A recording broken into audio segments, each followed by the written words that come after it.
जय श्री राधे कृष्णा। एक सेठ जी थे जिनकी उम्र भी काफी हो गई थी। उनकी दाना दलने की एक चक्की थी, तो वे उसी दुकान पर बैठे थे। काफी उम्र होने पर भी दाने दल रहे थे। तो सेठ जी दाने दलते समय कह रहे हैं कि जीवन से तो मौत अच्छी है। उसी समय एक साधु दुकान के पास से होकर निकले।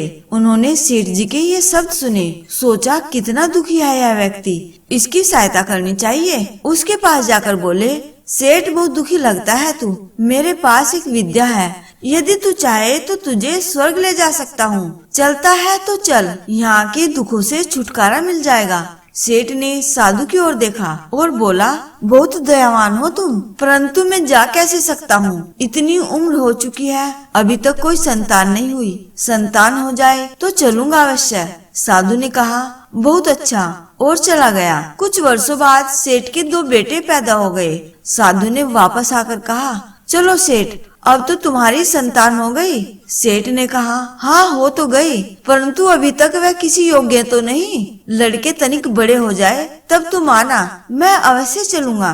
लड़के बड़े हो गए। साधु फिर आया तो सेठ नहीं था। पूछा उसने कि सेठ कहाँ है, तो पता लगा कि मर गए हैं। साधु ने योग बल से देखा कि वह मरकर कहाँ गया, तो उसने पता लगाया कि दुकान के बाहर जो बैल बंधा है वही पिछले जन्म का सेठ है। उसके पास जाकर साधु ने कहा, अब चलेगा स्वर्ग को? सेठ यानी कि बैल ने सर हिलाकर कहा, कैसे जाऊं? बच्चे भी ना समझ है। मैं चला गया तो कोई दूसरा बैल ले आएंगे। जितनी अच्छी तरह से मैं बोझ उठाता हूँ, उतनी अच्छी तरह से दूसरा बैल बोझ नहीं उठाएगा, तो मेरे बच्चों को हानि हो जाएगी। ना भाई, अभी तो मैं नहीं जा सकता, कुछ देर और ठहर जा। 5 वर्ष व्यतीत हो गए।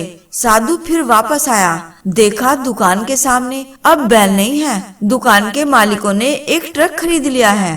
उसने इधर उधर से पूछा कि बैल कहाँ गया, तो ज्ञात हुआ बोझ ढोते ढोते मर गया। साधु ने फिर अपने योग बल का प्रयोग करके पता लगाया, तो पता लगा कि वह सेठ अपने ही घर के द्वार पर कुत्ता बनकर बैठा है। साधु ने उसके पास जाकर कहा, अब तो बोझ ढोने की बात भी नहीं रही, अब चल तुझे स्वर्ग ले चलूं। कुत्ते के शरीर में बैठे सेठ ने कहा, अरे कैसे ले चलेगा?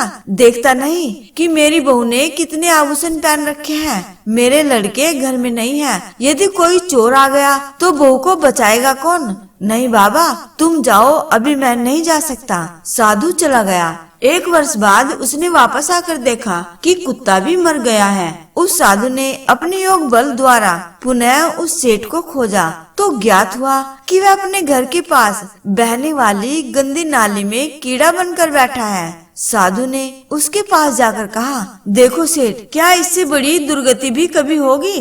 कहां से कहां पहुंच गए तुम? अब भी मेरी बात मानो, आओ तुम्हें स्वर्ग ले चलूं। कीड़े के शरीर में बैठे सेठ ने चिल्लाकर कहा, चला जा यहाँ से, क्या मैं ही रह गया हूँ स्वर्ग में जाने के लिए? औरों को ले जा, मुझको यहीं पड़ा रहने दे। यहाँ पोतों पोतियों को आते जाते देखकर प्रसन्न होता हूँ। स्वर्ग में क्या मैं तेरा मुख देखा करूँगा?